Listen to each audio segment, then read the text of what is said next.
Good morning in Washington. Good afternoon in Europe. My name is John Herbst, and I run the Eurasia Center at the Atlantic Council. We have a wonderful event for you today on the NATO Vilnius summit. We call it Ukraine's Future and the Completion of Europe.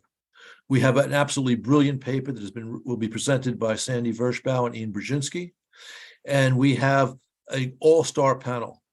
As someone who's been watching Moscow's aggressive foreign policy for nearly 2 decades, I can tell you that the geopolitically savviest region in the world is Eastern Europe. And we have great representation from Eastern Europe after Sandy and Ian present their paper. We'll have a statement by the Deputy Prime Minister of Poland, Minister Błaszczak. We have on our panel as well retired General Philip Brila, the former SACEUR for Europe. We have the Minister of Foreign Affairs of Lithuania, Gabrielis Landsbergis, and we have the Deputy Prime Minister for European and Euro-Atlantic Integration in Ukraine, Olha Stefanishyna. And I'll turn this now over to Ian and Sandy to talk about the paper.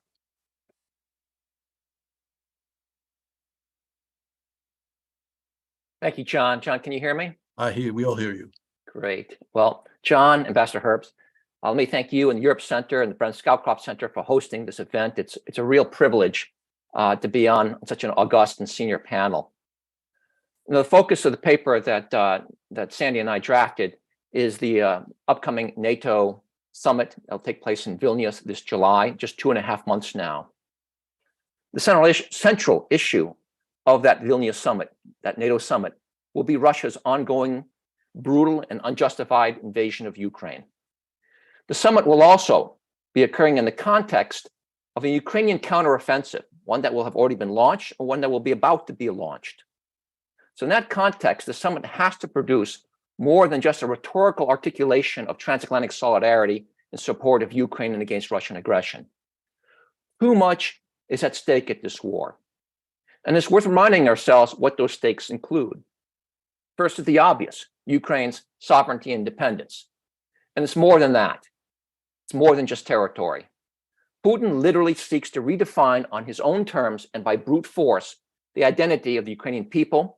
He seeks to deny their very existence as a nation. And toward these ends, Russia is committing atrocities on a scale we haven't seen in Europe since World War II. Second, and it's trite to say this, but it's real, the international order is at stake. If Putin is allowed to maintain control over any Ukrainian territory, that will significantly weaken the rules and norms that have been the basis for over 7 decades of expanding international peace and prosperity. We'll slip back into a world defined by spheres of influence and brute force. In such a world, it's easy to envision NATO members as being the next targets of Putin's aggression, and other autocrats around the world will be emboldened to follow Putin's lead. The role of nuclear weapons in international affairs will be shaped by this war. A key element of Putin's invasion strategy has been his threat to exercise his nuclear arsenal. And I have to say, it's yielded some disturbing results. No boots on the ground, no action by NATO. But when you reward nuclear coercion, you abet nuclear coercion, and you can expect it to be repeated. And I would argue you increase the likelihood of nuclear weapons actually being used. At a minimum, we are at risk of encouraging the Kremlin and other nuclear powers to engage in similar coercion elsewhere. We're at risk of motivating other countries to acquire nuclear weapons. Russia's own evolution is at stake. Russia's evolution as democracy and an international actor will be shaped by this war. My father, Zbigniew Brzezinski, was a Sovietologist, and he observed the Kremlin and Russian history very closely. And he emphasized repeatedly before he passed away that Russia cannot be a democracy if it continues to be an empire. If Putin's aggression is not fully reversed, Russia's own prospects of evolving into a more constructive international actor will be severely diminished. And finally, NATO's credibility is at stake. Too many times I hear that this war is not a NATO issue because Ukraine is not a NATO member. Make no mistake, what NATO does and does not do in support of Ukraine is shaping the confidence of its member states, the confidence of its member states in the alliance, and the respect the alliance garners among its adversaries. With all this at stake, NATO's Vilnius summit is a time not for timidity, but for resolve, vision, and bold action. And with this in mind, Sandy and I drafted an agenda for the NATO summit designed to support 3 mutually reinforcing objectives. The first is the establishment of a NATO defense that substantially fortifies the alliance's eastern frontiers. The second, the alliance must materially express at Vilnius its determination to support Ukraine's effort to win this war on its terms quickly and decisively. And third, this summit is a time to initiate a process of completing a Europe whole and free, where Ukraine is fully integrated within the transatlantic community, including as a member of NATO. Let me add that Sandy and I intentionally designed an action plan for Vilnius that we believe is achievable within the consensus prevailing across the alliance today. It's an agenda that will require some bold leadership, but it is one that can be accomplished. So let me now turn to Sandy to present some of the specifics of the proposed agenda for NATO's Vilnius summit. Okay, well, thank you very much. It's also a great honor for me to be on this panel today. And thanks to Ian for laying out the stakes and why we wrote this paper. Underlying our paper is a concern that the US and at least some of the other allies are taking an overly cautious approach to the summit in Vilnius, an approach that's not commensurate with the high stakes that are involved for NATO, for Ukraine and its survival, and for the future of the international order. We see some allies backtracking on decisions at the Madrid summit to bolster NATO forces along the eastern flank. We see military assistance to Ukraine still moving too slowly, while the US and other allies are letting Russian nuclear threats deter us from providing essential offensive capabilities to Kiev. We're especially concerned by US reluctance to move beyond the 2008 Bucharest formula and take at least the initial practical steps to ensure Ukraine's future security and its NATO integration. I worry that an overabundance of caution could end up weakening NATO's deterrence, undermining Kiev's chances for a successful counteroffensive, and increase the likelihood of a protracted stalemate that would play to Putin's advantage, reducing any incentive for him to negotiate. So our paper lays out some recommendations to avoid these risks, and let me highlight just a few. On NATO deterrence, we argue that it's important that allies deliver on the decision in Madrid to increase NATO's eastern presence to full brigade-sized units. After what happened at Bucha and other Ukrainian cities, NATO's day-to-day presence must be robust enough to deny Russia's ability to occupy any allied territory. That's what we mean by deterrence by denial. Deploying brigade headquarters without the troops or prepositioned equipment is not enough. To maximize flexibility, we also urge allies to suspend the NATO-Russia Founding Act and its constraints on additional permanent stationing of substantial NATO combat forces. It's totally out of date, that agreement. Another key recommendation is to fully endorse Ukraine's war aims.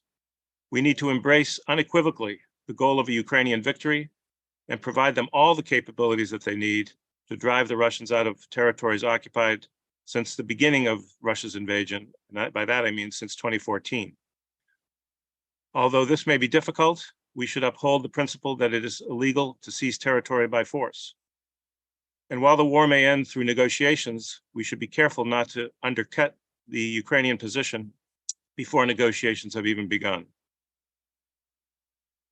Now, our most sensitive recommendations, but I think our most important ones, address the question of long-term security guarantees for Ukraine after the war is over.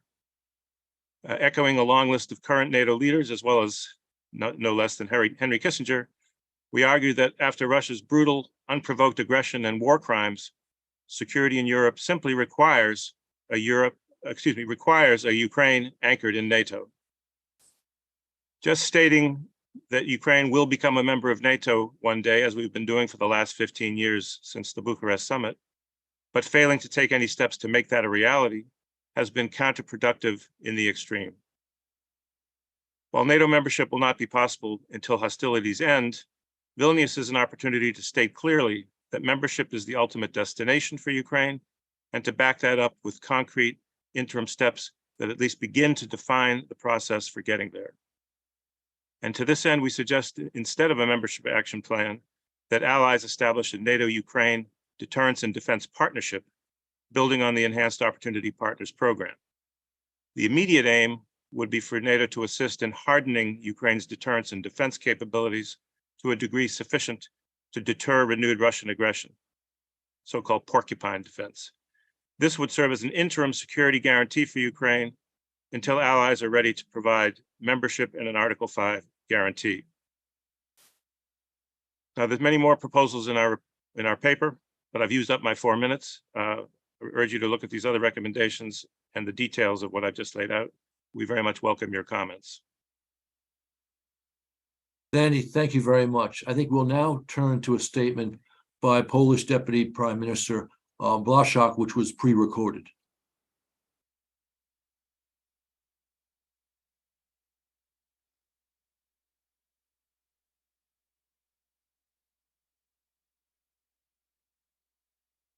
Is this an issue? Great pleasure to address the Atlantic Council panel on NATO's Vilnius summit, Ukraine and the completion of Europe. Thank you for inviting me to provide Polish perspective on that. As a result of Russian brutal invasion in Ukraine, we face a security crisis we have hoped we will never face again, a full-scale conflict in Europe. Russia's aggression has proven Moscow's neo-imperial ambitions, its general disregard to the European security architecture and rules-based international order, as well as readiness to use a military force against its neighbors. There are no doubts that the attack has been planned from the very beginning of the Russian military buildup. Before the invasion, Moscow had cynically played for time continuing its apparent engagement with the West. To complete necessary military preparations with no goodwill to find a diplomatic solution. This lesson should be considered while reassessing further approach to Russia. From the very beginning of the Russian invasion in Ukraine, the Belarusian regime has sided with Moscow, supporting directly the aggression. Therefore, equally to Russia, should face the same level of our pressure on them.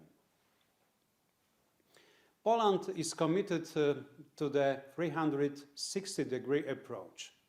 Therefore, we continue participation in efforts aimed at tackling challenges related to the NATO southern flank and EU southern neighborhood, which are usually associated with countering and preventing terrorism and illegal migration, as well as stabilization of the region. But there is a need to admit also a growing Russia's footprint on the 360-degree principle. Moscow strives to influencing the security situation from Arctic through Eastern Europe, Black Sea region, South Caucasus to the Middle East and North Africa. Not only by military, but also hybrid instruments, including Belarusian hybrid attack on Poland and Baltic states, orchestrated by Moscow as a prelude to the aggression in Ukraine. In fact, it continues to this day. We still face the migration pressure on Belarusian border. Similarly to the countries are recently impacted again by the migration through the Balkans route.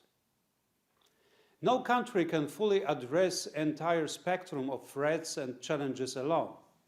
Therefore, the entire Euro-Atlantic community must take proactive stance to counter Russia's efforts to undermine the rules-based international order and threaten our security. That highlights the importance of an effective NATO's deterrence and defense strategy.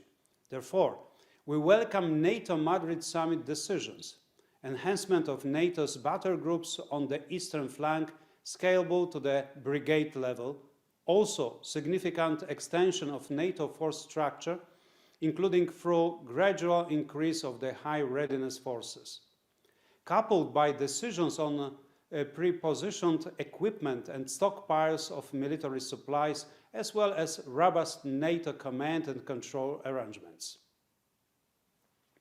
It demonstrates the unified perception of all allies on the need of a long-term NATO adaptation and increase of Allied presence in the NATO's eastern flank.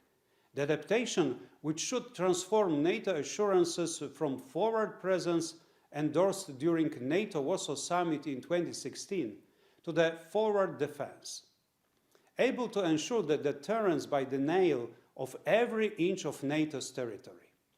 There is no alternative to such approach. We cannot afford the risk of regaining territories which potentially would be occupied by Russia, also considering atrocities and war crimes committed by its army in Ukraine, as well as the devastation is the price of pushing Russia back. We welcomed President Biden's strong message in Warsaw and Madrid on keeping our further enhancing US engagement in deterrence and defense against Russia. Now it's time to implement it on the ground by a number of deliverables that should be adopted at the Vilnius summit. It refers to robust and fully sources defense plans, improved command and control, as well as increased commitment of allies in terms of defense spending and force contributions. The US leadership and the fair burden sharing of all allies are of paramount importance in this process. Until Russia will be ready to accept a political solution of the conflict, guaranteeing the long-lasting security of Ukraine, there is a need to continue sufficient, comprehensive support to Ukrainians. We need to remember that they pay the highest price fighting for their and our freedom. What Kiev can achieve at the negotiating table is very closely linked to the situation on the battlefield. To stop the onslaught, it is of crucial importance to enable Ukraine to push Russians back from all captured territories. To make that gain, we should maximize a comprehensive pressure on Russia to limit its capacity for action and finish the conflict as soon as possible. It is of crucial importance to ensure that we are united and at the same time effective in this effort. We welcome the unprecedented Euro-Atlantic unity that has been built after Russian aggression started. We need to keep this unity. Our support must be decisive, ensuring that we are not only able to contain Russia, but also create conditions to enabling Ukraine to defend itself, which will get us as soon as possible to the ending phase of this war. Instead, Kremlin de facto has announced its readiness for further escalation. Kremlin's recent activities, especially Putin's irresponsible nuclear rhetoric, including plans of deploying nuclear weapons to Belarus, is also a signal that Kremlin is still not ready for the political solution. And it will not be ready until Russian leadership will understand that aggressive policy is counterproductive. Instead of abandoning Ukraine, as Moscow expected, we provide Ukraine with further multidimensional support, including military assistance. We have also opened for Ukraine the door to European Union. Instead of weakening the NATO, allies keep it united, strong, ready for the defense and deterrence. Also, we should keep alliance open for new members to join, as it has happened in the case of Finland, and hope soon will happen with Sweden.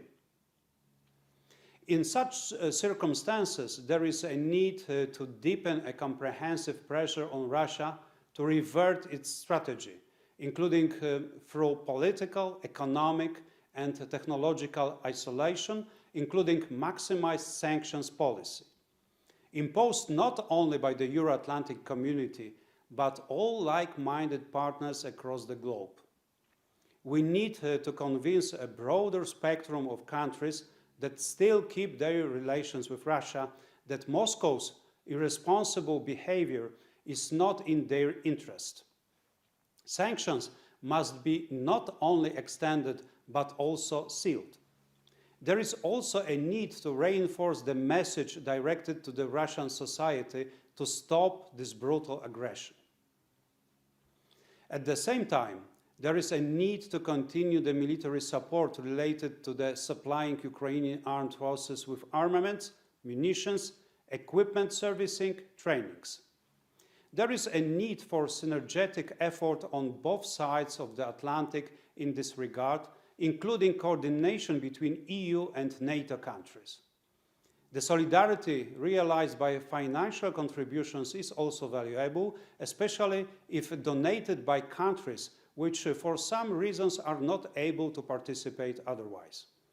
Even though we not always assess that those reasons are justifiable, it can contribute to the backfilling which might be essential for further donations or investments related to increasing of the production capacity of decisive armament and munition. Through this effort, we can simultaneously reach the goal of increasing the security of Euro-Atlantic community, investing more in a defense industry which maintain also our defense capabilities. Ukraine must win this war, and after that, it should win the post-conflict period when the Russian aggressiveness will continue to destabilize Ukraine and wider region at least. Rebuilding Ukraine after the conflict will also require our commitment. It must be undertaken simultaneously to the process of accession of Ukraine to the EU. There is also a need to keep NATO door open for new members with no exclusions, including Ukraine. Comprehensive integration of Ukraine with European and Euro-Atlantic community will be the best investment for the stability and prosperity of all of us. To this end, the message from Vilnius summit to Ukraine should be reassuring and keeping active the prospects for future Ukraine NATO's membership. With this crucial message, I would like to thank you for your attention, and I am wishing you a fruitful debate. Terrific. All right, we now have General Breedlove who will offer his thoughts on this paper and the NATO summit. So first of all, thanks for having me this morning. I'll be very brief. I think this is a magnificent paper. There are some really good concrete items that I think that we should all collectively push hard with our various delegations as they go towards Vilnius. And I have no changes that I would even suggest. I would merely say a couple of things that I think are in the paper that are, I would say them just a bit differently. And one is there's a lot of talk about deterrence. I just came from another meeting where we were talking about deterrence. And I think it's very important that we seek to regain a certain amount of conventional deterrence in Europe, because many believe that conventional deterrence has failed.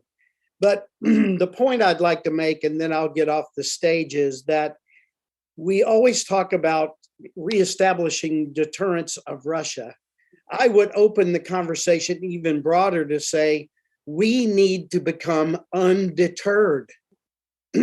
We are deterred. Russia's militaries are failing them on the field, strategically defeated twice in the north, in the middle of an operational defeat, I think, when the spring restarts in the south, and possibly a tactical stalemate right now around Bakhmut. But the bottom line is Russia's militaries are in large part failing them on the battlefield. But what Russia is succeeding at wildly is intimidation, a war of words, and deterring us from taking all the actions that we really should be taking on behalf of Ukraine. This paper is wonderful in saying things that are very important to me, which is we should meet Ukrainian expectations. They have spoken loudly what they expect. And I'm not sure why we don't pick it up in the West and move forward. We use statements like, we'll be there as long as it takes, or we will give them everything they need. To a military man and a military planner, these are inadequate and incomplete statements. We will be there as long as it takes to do what? We will give them everything they need to do what? The Ukrainian leadership and the Ukrainian people have spoken. I believe we should take up the banner of accomplishing what they have set out as their purpose. Thank you for allowing me to hold forth. General, thank you. That was wonderful. Okay, Minister Landsbergis, please, your comments. Thank you so much. First of all, I'm grateful for the opportunity to talk to such a distinguished panel. Truly humbled. I thank you for your paper and your ideas. Indeed, as the host country and one of the representatives from the host country, we tend to feel quite a lot of expectations on our shoulders, which we, in some cases, like to share the burden. So this is truly sharing. So thank you for that. I would like to outline a few points from our side when it comes to the expectations and what we see as the possible outcomes to from Vilnius summit. So first of all, having summit in Vilnius, in one of the capitals on eastern flank, one of the countries that are quite close to the war in Ukraine, outspoken countries, it is already an expectation on itself, meaning that we don't envision it would be possible to come out of Vilnius summit without a political decisions when it comes to the most important questions to the eastern flank. And I think that many things are outlined in the document absolutely correctly when it comes to the ideas what should happen here. I was myself, I was thinking that basically there are specific things that we're looking into. So I would outline a few of them. First of all, it's Ukraine's political track towards NATO, Ukraine's victory against Russia, which was very well outlined now by the general. Changing the wording from "we will stick with Ukraine till the end," but actually putting content to what is the end. And I think that it is very clearly stated by representatives of Ukraine and by Ukrainian president very clearly that the end is complete victory in Ukrainian territory, meaning regaining all the territories that are currently under occupation, including Crimea. And lastly, it's the defense of eastern flank. We got a lot of promises in Madrid. Not sure how far have we moved from those promises when it comes to the practical decisions. But when we look at the outset, I mean, at the points that I made and the points that were made, basically, what do we want to achieve? What do you want to achieve in Madrid? What we want to achieve in Vilnius? What we most likely we will still want to achieve next year in Washington when we will be celebrating 75 years of NATO, is we want to prevent the next war in European continent from happening. I think that we're still in the stage where, unfortunately, we're still in the stage where we still haven't formalized this idea. In 2008, when Georgia was attacked, we considered that maybe it's not a full-scale war. Same idea in 2014. And hopefully now in 2022 and 2023, we are sure that the war is back. It's being waged by Russia against its neighbors. And we have to make sure that the war after Ukraine wins the current one is the last one that we have to fight, that the Russian neighbors have to fight against Russia. And then when you look at the points that I've already made as an achievables from the Vilnius summit, basically they should send a message to the allies and to the potential aggressor that this is what we're trying to achieve. So for the war not to take place again in European continent, obviously Ukraine has to win. Ukraine has to be a part of meaningful European security architecture. And so far, the only architecture in European continent has proven to work is NATO. And therefore, this is where we consider that it is unavoidable if we want to have Ukraine safe and secure, not for next year, but for decades to come, it's unavoidable to have Ukraine in the alliance. And we have to make sure that there is a clear path emerging as how to get there. If we want to deter and to avoid the next war, we have to make sure that the countries like Lithuania are that they would be defended from the first second, from the first inch, as it was promised in Madrid. And it is clear that there are some very vulnerable points geographically in the region, in Poland, in Lithuania, and other Baltic countries, which will remain after Ukraine wins.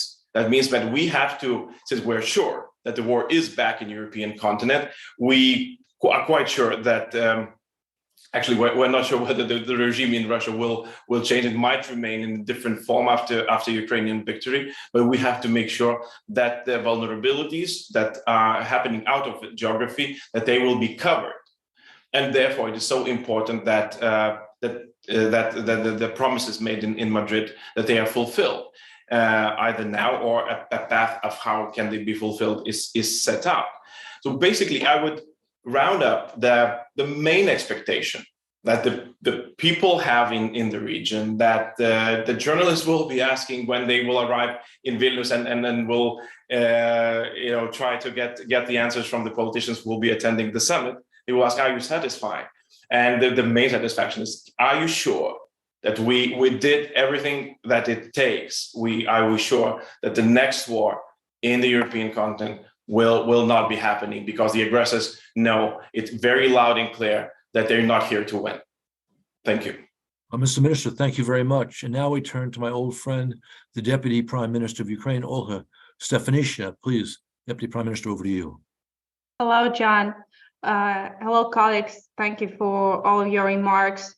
And I'm particularly happy to be the one completing the whole discussion, because most of the issues and arguments discussed and presented in your report, they of course cover Ukraine and the ongoing war lasting for more than 1 year. A part of everything you already know, you will hear from me. I just want to bring a couple of accents on the things we expect from Vilnius summit. First, whatever is related to membership, acceleration of military assistance, or any decisions to be taken over the Vilnius or issues to be discussed, they should address the sense of urgency at this point.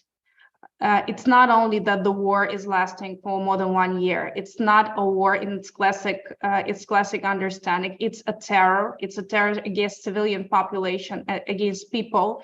You all have seen a lot of information, data, and on a daily basis, you see the information about forcefully deported children, Ukrainian prisoners of war publicly through cameras executed in the most brutal and horrific way.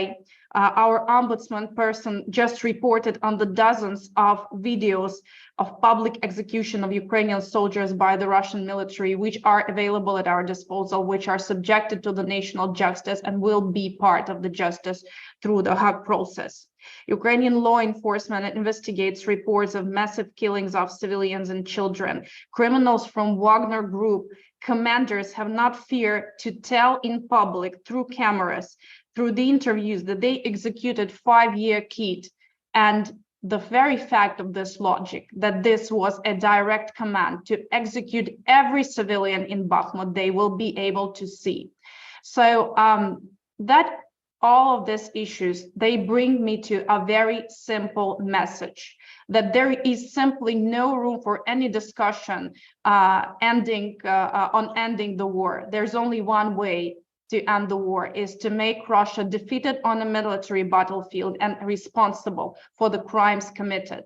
And any other issue or agenda or discussion a part of that understanding would lead to weakening the democratic world, to weakening us and all of our efforts, to dismissal of our efforts, but also to opening the door to any other regime who would read these signals as the legitimization of aggression and every crime committed here. So it is absolutely urgent to keep on having a very structured understanding in Vilnius that first and foremost, victory of Ukraine on a battlefield is the only possible ultimate scenario of ending this military aggression.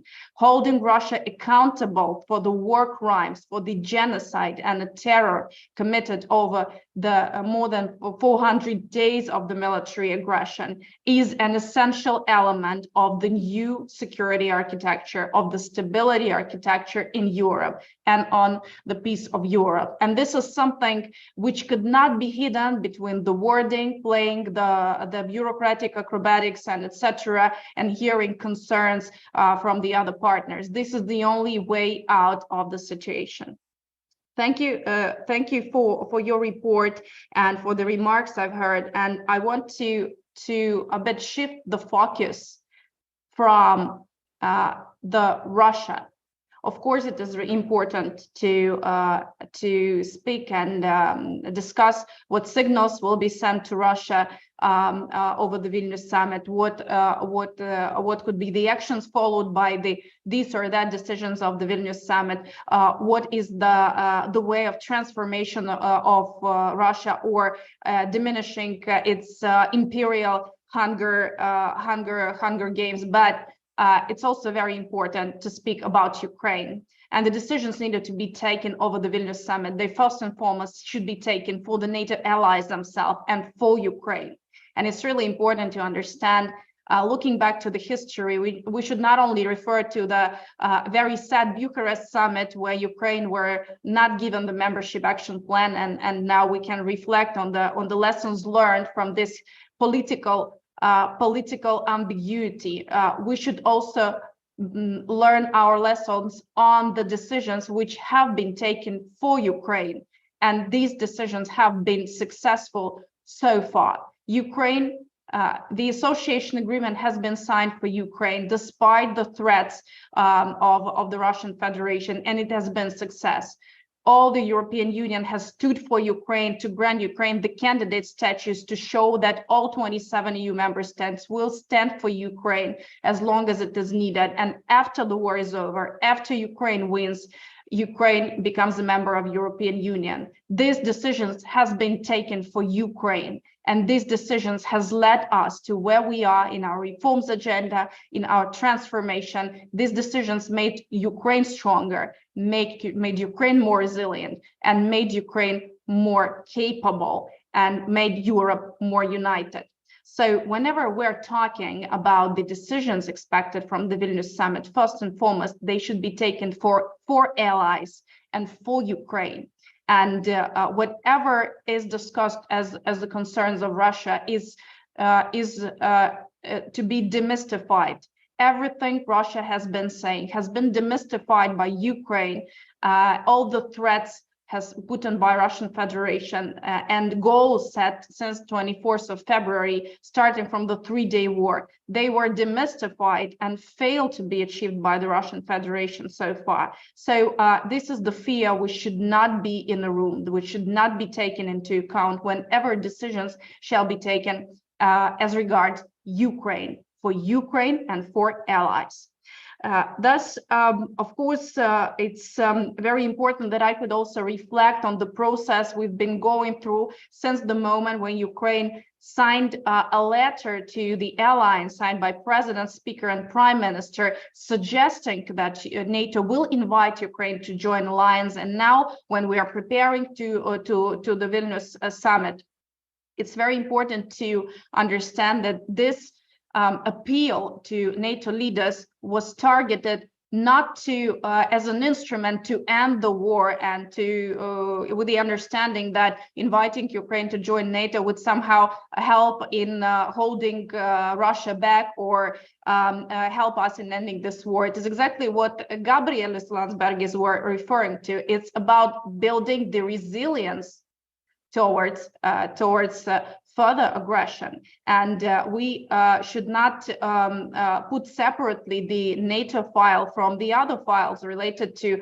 holding Russia accountable for the crimes, for the reparations, for the sanctions, for the military support. All of these elements are important, but thinking about the necessity for Ukraine to be invited to join NATO, is thinking about the resilience of Ukraine, which could be built after the war, to make sure that we can smoothly proceed with all the elements needed to set in stone the new security architecture in Europe, to make sure that Ukraine is protected, and to make sure that all the leftovers of the war and the lessons learned from the war in Ukraine, they contribute to European security as part of the European security architecture, which is now NATO. I can also confirm that at this stage we are very well advanced in terms of coordinating the practical assistance with the alliance and building full interoperability with its practices and standards. And I'm sure that there will be a huge room for deliverables in that regard over the Vilnius summit, and we are working hard on that with the headquarters. But at the same time, all of these accomplishments would have little meaning, if not saying no meaning, if no political signals, political decisions to be taken. And at this stage, I can, with a high level of confidence, confirm that there's literally no single argument for saying no to Ukraine and not inviting Ukraine to join NATO politically. All the modalities and instruments of this process could, of course, be identified further. And I'm really grateful to Lithuanian parliament who has put in this issue into the discussion. It was really important, and it exactly reflects the mood in many of the allied countries, because literally there is no single argument which could serve negative for the decision for Ukraine to be invited to join NATO politically. It's very important to have this understanding, because by the end of the day, we should, if we want to see prosperous, united Europe, strong and resilient Europe, we should start building it right now. We should start sending the signals to those other partners, the part of Russia, that we are acting in our own interest. We are acting in the interest of Ukraine, but we're not acting against Russian Federation. And I think that this is the very important signal that we would expect to hear. Of course, we understand that in times of in a wartime, it is a process which would be lasting for some period of time, and it should be adjusted to the security situation and transformation war until the very end. And it's absolutely crucial that at this point we are ensured with the security guarantees by individual allies. This discussion is ongoing in various capitals, and I think it's extremely important that we now, after the more than 1 year of the full-scale war, after all the allies and beyond NATO borders has mobilized significant military assistance, we start thinking strategically. We start thinking of the necessary military assistance which should be produced, mobilized, booked, financed, as long as it is needed, but also to make sure that we are capable to end the war on battlefield as soon as possible. And this is the element which should be included in the security guarantees. And this should be the best element to deter, but also to make sure that Ukraine is able to defend itself, whether it's wartime or whether it's after wartime, until there is a political unity to make sure Ukraine is a fully fledged member of the alliance.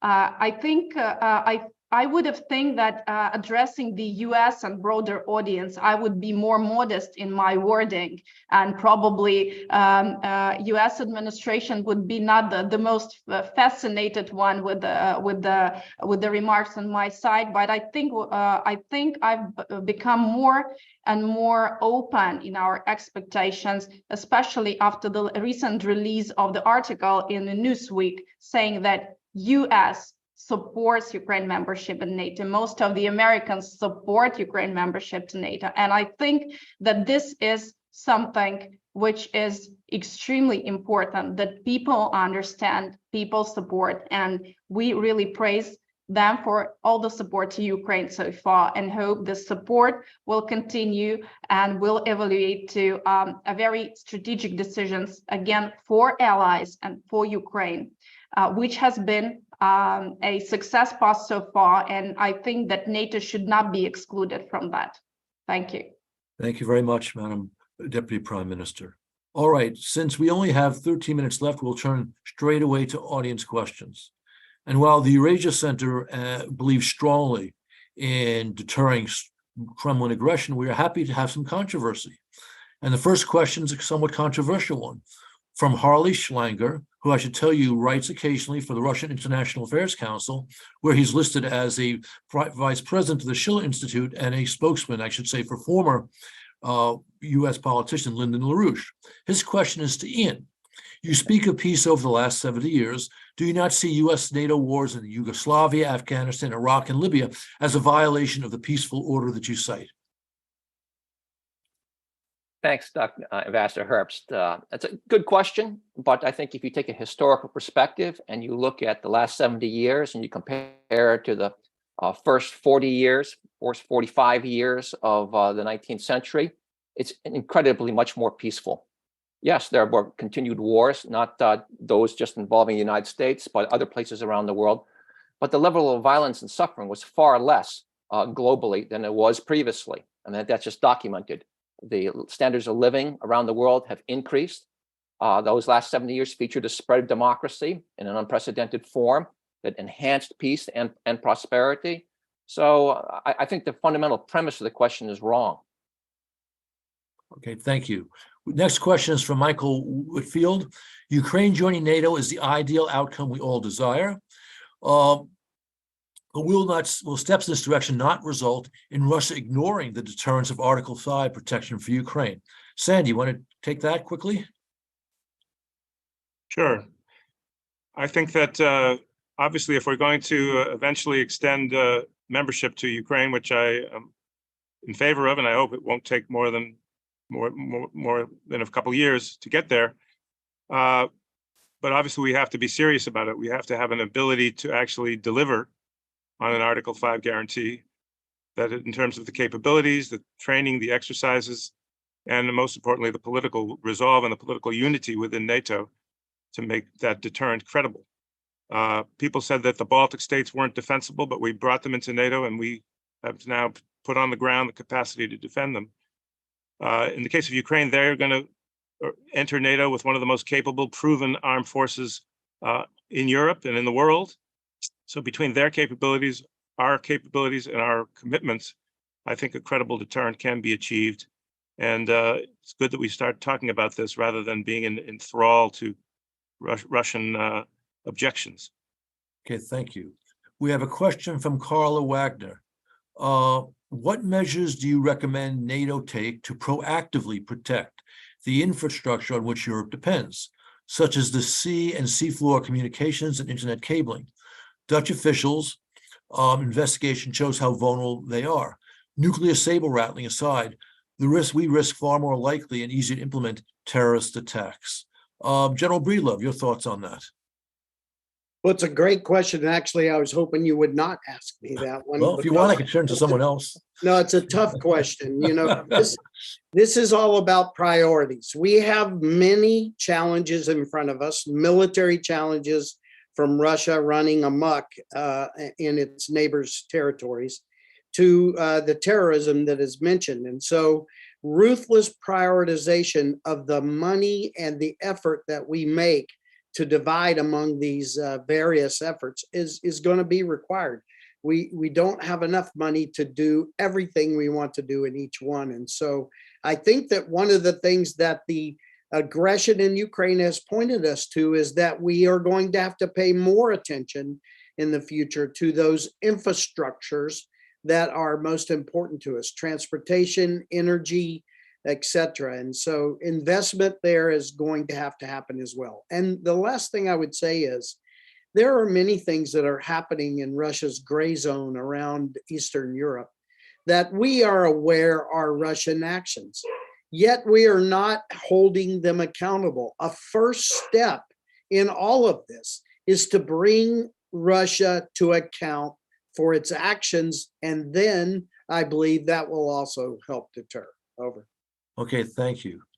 We have now a longish question from Zinovy Broida. It says, okay, on eastern NATO flank via Western Ukraine runs the most short and reliable communications between the North Baltic sector and Baltic countries and the Southern Mediterranean Black Sea countries. For military mobility as well as for energy, grain, etc. These rails have been constructed especially for the same in the result of Crimea, the Eastern War in the 19th century, and proved their importance in two world wars. How do you see these multimodal connections, actual promotion by nowadays NATO, and new Ukraine status as the EU candidate and an applicant to NATO, and the Three Seas Initiative's partner? Put another way, what is the importance of the North-South axis for military and economic security for NATO and NATO partner countries in Eastern Europe? Minister Landsbergis, I'd like your take on this, and then Deputy Prime Minister Stefanishina. Thank you so much. Indeed, it's a great question. And currently we are in the midst of discussing about this, especially when it comes to grain exit of Ukrainian grain exit to European Union. One part that is missing in the whole corridor idea is Belarus. Because as you might know, the corridors that were built and existing on the eastern flank, they connect us. At this point, they connect us better to the east. That means that, for example, Lithuania and other Baltic countries are connected to Ukraine would be connected via train through Belarus better than through Poland. So since Belarus is currently not an option for basically anything, it's a country that facilitates Russia's war against Ukraine. So for us, it is currently the corridor is not functional fully. But this we have to take into account. This we have to fix. That means that the Baltic countries and Ukraine have to be fully integrated into European transport and energy systems. And this is what we're trying to achieve. Ukraine has already done some steps, being connected to European grid and off the Russian grid. We're planning to do the same thing. When it comes to railways, I know that Ukraine has announced that they're going to review their railway system again, that it would be the European system, so to say, where politically we're talking about that as well, but we need to move forward so that the integration, the European infrastructural integration that would connect north to south, militarily as well, is still not complete, but we have to get there. Thank you. Madam Deputy Prime Minister. Thank you, colleagues. Well, this is a very, very detailed and deep topic. The war has allowed us to unpack some potential which was not that obvious over the years. Is the Danube and strengthening the connectivity with Europe, and we're building on it. But speaking about generally this flank, whatever activity from the economic or political or any other point of view to be done, it should be secured, sustainable, and comprehensive. And I think that this should be taken into account. Once again, I see this from the perspective of, I would call it, unpacking Ukraine's membership. So there are many things related to the security in the Black Sea, to the sustainability of the food supplies, to the climate change, deterrence, and ensuring the security of the southern flank in generally. And unpacking Ukraine's invitation to join NATO and modeling Ukraine being part of NATO will allow us to make all of these efforts together as an operational activities of the alliance. Otherwise, all the other discussions will be political. So again, I think that the question which has been put in by a colleague is simply one of the elements which arrives from unpacking the messages on Ukraine being part of the operation of the alliance as part of its operational forces. Thank you very much. We have 3 minutes left, and that was our last audience question. Now I'll turn it over to Ian and then Sandy for a brief summary of the conversation. Final comments. Thanks, John. I'll just say this quickly. There's one thing that we learned about this 10-year war that Russia has conducted against Ukraine is that gray zones of instability are a recipe for conflict. They catalyze conflict. In the case of Ukraine, it's catalyzed extremely violent conflict, invasion by Russia. And when I look back to 2008 and I look at the Bucharest Pledge in which the alliance promised to bring Ukraine one day into NATO, I remember back then it was intended to be an inspirational commitment of inclusion to complete the vision of a Europe that's whole and free.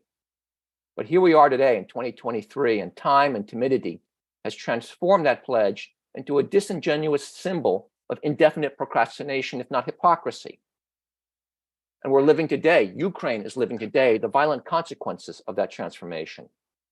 So as we go to the Vilnius summit, just some 12 weeks away, we're approaching a moment where we have an opportunity to transform and boldly transform that pledge and boldly embrace and facilitate Ukraine's transatlantic ambitions.